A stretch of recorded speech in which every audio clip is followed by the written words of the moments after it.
Hello दोस्तों, good morning friends. स्वागत है सभी का YouTube channel CDP queen Himanshu empire.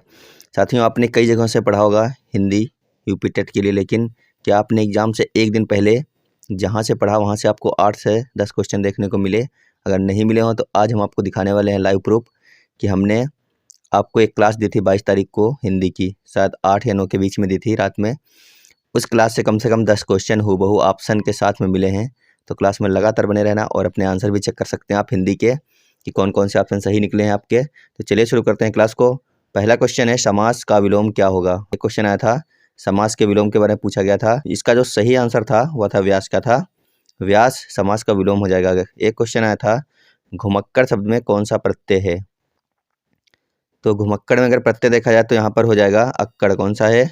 अक्कड़ प्रत्यय था घुमक्कड़ में। इसके बाद क्वेश्चन आया था, अड़ा का उच्चारण स्थान क्या है? तो जितने भी पंचमाक्षर होते हैं वो सभी के सभी कैसे होते हैं? नासिक के होते हैं। तो इसका ऑप्शन नंबर 3 बिल्कुल सही होगा, नासिक के था ये। एक क्वेश्चन आया था, निम्नलिखित वाक्यों में से कौन सा मिश्र वाक्य है? हमने आपको जब क्लासें करवाई थी तो आपको बताया था कि जितने भी मिश्र वाक्य होते हैं वो की के साथ में जुड़ते हैं। तो इसका अगर देखा जाए तो पहला ऑप्शन सही था, अध्यापक देखते हैं कि छात्र पढ़ते हैं, पहला ऑप्शन सही था। अगला क्वेश्चन था, जिसकी पूर्व से कोई आशा ना हो के लिए एक शब्द।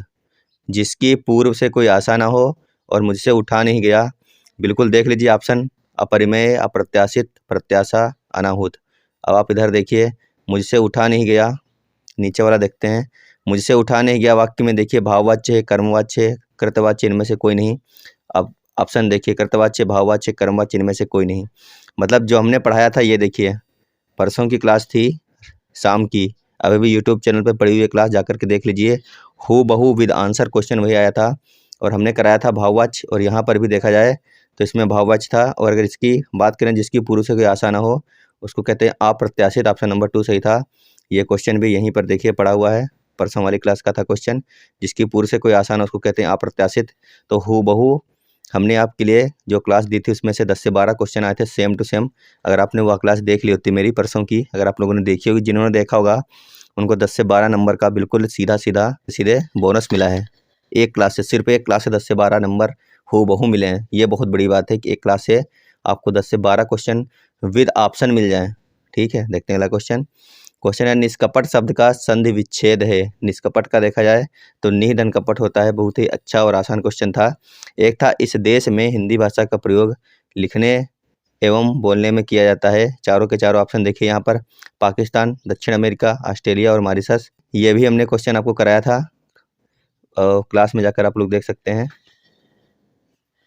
ये क्वेश्चन भी कराया हुआ आया था, इस देश में हिंदी भाषा का प्रयोग लिखने एवं बोलने में होता है। तो इसका सही आंसर था मॉरिशस। ये क्वेश्चन भी कराया हुआ आया था अपनी क्लास से। उसके बाद आया था, सूर सागर किस भाषा की रचना है? ब्रज की है, बुंदेली की, अवधी की, छत्तीसगढ़ी की। तो सूर सागर जो रचना है वो देखिए यहाँ पर, क्वेश्चन परसों की क्लास का है। सूर सागर किस भाषा की रचना है? अवधी, बुंदेली, छत्तीसगढ़, ब्रज। तो इसका सही आंसर था ब्रज। तो यहाँ पर देखिए, यहाँ पर भी ऑप्शन दिया है ब्रज, तो यहाँ पर भी हो जाएगा ऑप्शन नंबर ए ब्रज। उसके बाद था क्वेश्चन, वीरों का कैसा हो बसंत। देखिए ये देखो, करवाया था हमने आपको परसों की क्लास में। वीरों का कैसा हो बसंत, कविता सुभद्रा कुमारी चौहान। सही आंसर था इसका ऑप्शन नंबर 2। अगर यहाँ की बात की जाए तो यहाँ पर भी हो जाएगा सुभद्रा कुमारी चौहान, ऑप्शन नंबर 2। देखते हैं अगला क्वेश्चन। सारे के सारे ऑप्शन भी वही के वही हैं, देख लीजिए यहाँ पर, बिल्कुल सेम टू सेम क्वेश्चन और आंसर। अगला क्वेश्चन है, हिंदी भाषा की बोलियाँ हैं। तो हिंदी भाषा की बोली की बात करें तो होती हैं 18। तो ऑप्शन नंबर ए इसका सही है। उसके बाद, सामाजिक शब्द में मूल शब्द और प्रत्यय है। सामाजिक में इन दोनों में कई लोगों को बहुत ज़्यादा दिक्कत हो रही थी। तो समाज का कोई मतलब नहीं होता है, समाज प्लस एक सामाजिक होता है। ऑप्शन नंबर 4 इसका सही है। अगला क्वेश्चन है, क्षेत्रीय में कौन सा विशेषण है? क्षेत्रीय में कौन सा विशेषण हो जाएगा? तो इसका सही आंसर हो जाएगा गुणवाचक, यानी ऑप्शन नंबर 3 बिल्कुल सही है। उसके बाद है, चौराहा शब्द में कौन सा समास है? तो चौराहा में हो जाएगा कौन सा? द्विगु समास हो जाएगा चौराहा में। चौराहा में कौन सा होगा? द्विगु समास हो जाएगा। चौराहा शब्द में देखा जाए तो कौन सा समास है?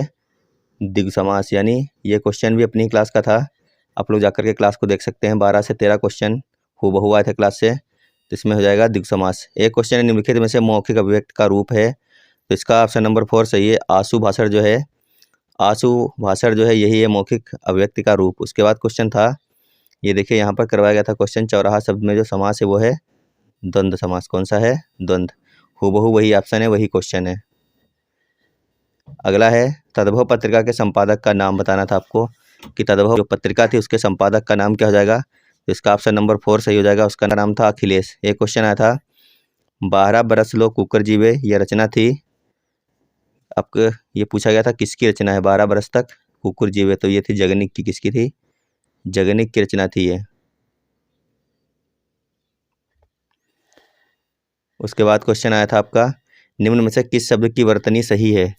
तो इसमें अगर आप लोगों ने ऑप्शन नंबर 2 यानी कि अनुग्रहित ग्रहित ये वाली अगर किया है ऑप्शन नंबर 2 तो आपका सही होगा। बाकी ये भी गलत है, ये भी गलत है और ये भी गलत है। उसके बाद आया था निम्नलिखित में शुद्ध वाक्य है पैतृक, ये वाला सही था पैतृक। शाह ध्वनि का उच्चारण स्थान क्या होता है? तो होता है तालु। ऑप्शन नंबर ए सही था तालु।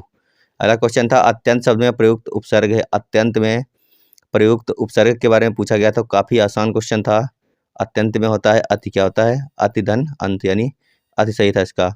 उपत्यका का अर्थ क्या होता है? उपत्यका, उपत्यका का अर्थ के बारे में पूछा गया है। तो पर्वत के पास की भूमि, पर्वत के जो पास की भूमि होती है उसको कहते हैं उपत्यका, यानी ऑप्शन नंबर 4 सही था। यह क्वेश्चन भी परसों की क्लास का ही साथियों आया था। सबसे बड़ी बात देखिए सेम टू सेम क्वेश्चन और आंसर पे देखिएगा। परसों की क्लास का क्वेश्चन है 16 घंटे, ये हमने कल स्क्रीनशॉट लिया था, इसका कल की PDF बनी हुई है। तो ये जो है क्लास हमारी 22 तारीख को आपको हमने दी थी शाम को 8 या 9 बजे। उसी की क्लास से 10 से 12 क्वेश्चन मिले हैं विद ऑप्शन हूबहू। उपत्यका का अर्थ क्या होता है? पर्वत के पास की भूमि। चौथा ऑप्शन यहाँ पर भी है और चौथा ऑप्शन यहाँ पर भी है। तो बहुत बड़ी बात है सेम टू सेम फंसा पाना। अगला क्वेश्चन था शून्य का तत्सम रूप क्या है? शून्य का तत्सम होता है शून्य। क्या होता है? शून्य। आँख की किरकिरी होने का अर्थ होता है, आँख की किरकिरी होने का अर्थ जो होता है वह होता है अप्रिय लगना। क्या होता है? अप्रिय लगना। क्वेश्चन आया था 4 गज मलमल में कौन सा विशेषण है? मोस्ट इंपॉर्टेंट क्वेश्चन था। कई लोगों ने गलत किया है संख्यावाचक करके, लेकिन था परिमाण बोधक। जिस चीज़ को मापा या तोला जाता है उसको वहाँ पे होता है परिमाण बाधक विशेषण। हमने आपको परसों की क्लास में सेम टू सेम क्वेश्चन कराया। ये देखिए 4 गज मलमल में कौन सा विशेषण है? यहाँ पर भी आपको बताया था परिमाण बोधक, यहाँ पर भी इसका हो जाएगा परिमाण बोधक। उसके बाद था महावीर स्वामी का जन्म कहाँ हुआ था? तो काफ़ी पैराग्राफ का क्वेश्चन था ये, इसका ऑप्शन नंबर 2 सही होगा, वैशाली में हुआ था। अगला क्वेश्चन आया था स्वच्छंद में कौन सी संधि है? स्वच्छंद में संधि देखी जाए तो यहाँ पे हो जाएगी व्यंजन संधि, यानी ऑप्शन नंबर 4 इसका सही था। एक था महात्मा बुद्ध ने जब बुद्धत्व प्राप्त किया तब उनकी अवस्था कितनी थी? क्वेश्चन था पैराग्राफ से, तो इसमें हो जाएगा ऑप्शन नंबर 2 35 वर्ष थी। क्वेश्चन था श्रुति धर्म का क्या अर्थ है? तो यहाँ पे हो जाएगा बौद्ध धर्म। ऑप्शन नंबर 2 इसका सही है। क्या हो जाएगा? श्रुति धर्म का क्या अर्थ है? तो इसका हो जाएगा ऑप्शन नंबर 4, 2 नहीं होगा, 4 हो जाएगा, वैदिक धर्म हो जाएगा। एक था ऑप्शन क्वेश्चन था अगला अकाल का पर्यायवाची क्या हो जाएगा? अकाल का हो जाएगा दुर्भिक्ष। क्या होगा? दुर्भिक्ष, यानी ऑप्शन नंबर 3 इसका सही था दुर्भिक्ष।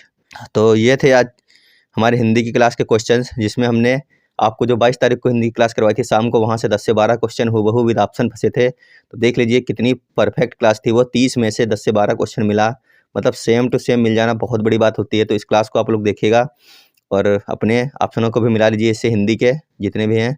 और उम्मीद है कि सभी का पेपर अच्छा गया होगा, और जिनका अच्छा नहीं भी गया है, थोड़े बहुत क्वेश्चन गलत हुए हैं तो सबके होते हैं। हम देने जाते तो हमारे भी गलत होते 2 से 4 क्वेश्चन, ऐसी बात नहीं है, क्योंकि एग्जाम में माइंडसेट अलग होता है और यहाँ पर बैठ के बाहर बात करना वो अलग होता है। तो ज़्यादा दिक्कत की बात नहीं है, सभी लोग पास हो जाएंगे आराम से।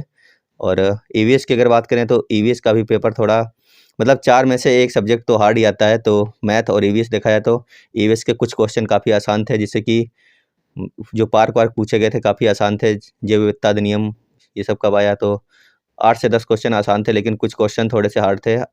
8 से 10 क्वेश्चन हार्ड थे और 8 से 10 क्वेश्चन आसान भी थे। तो आप लोग बताना कमेंट बॉक्स में कि आज की ये जो हमारी वीडियो थी आपको 22 तारीख वाली, उस वीडियो से कितना लाभ हुआ आपको, अगर आपने देखी थी तो। और नहीं देखी थी तो इस क्लास को सभी तक जरूर शेयर करिए और उनको सबको बताइए कि एक क्लास से, रवि सर की एक क्लास से कितने क्वेश्चन आपको देखने को मिले हैं, या फिर अगर आप करके आते तो कितने क्वेश्चन देखने को मिल सकते थे। 10 से 12 क्वेश्चन मिल जाना 30 क्वेश्चनों की क्लास से बहुत बड़ी बात होती है, क्योंकि आज तक हमने जितने एग्ज़ाम दिए हैं, कई बार हमने भी कोर्स खरीदे हैं, पेड कोर्स किए हैं। तो आपको बता दें कि 10-10 क्लासों को मिलाकर भी 10 क्वेश्चन नहीं मिलते हैं क्लासों से, जबकि आपको हमने सिर्फ एक क्लास से 10 से 12 क्वेश्चन सेम टू सेम मिलवाए हैं हूबहू। लोगों के सहयोग की आवश्यकता यहाँ पर है। आप लोग इस क्लास को अपने साथियों तो जरूर भेजिएगा, और आगे के लिए सुपर टेट की तैयारी करनी है या फिर सीटेट की करनी है तो उनको बोलिए कि हमसे जुड़ जाइए और आज आराम से तैयारी कीजिए, क्योंकि अगर आप हमसे जुड़ कर तैयारी करेंगे तो 100% रिजल्ट आपको देखने को मिलेगा। तो अभी के लिए धन्यवाद, बाय बाय।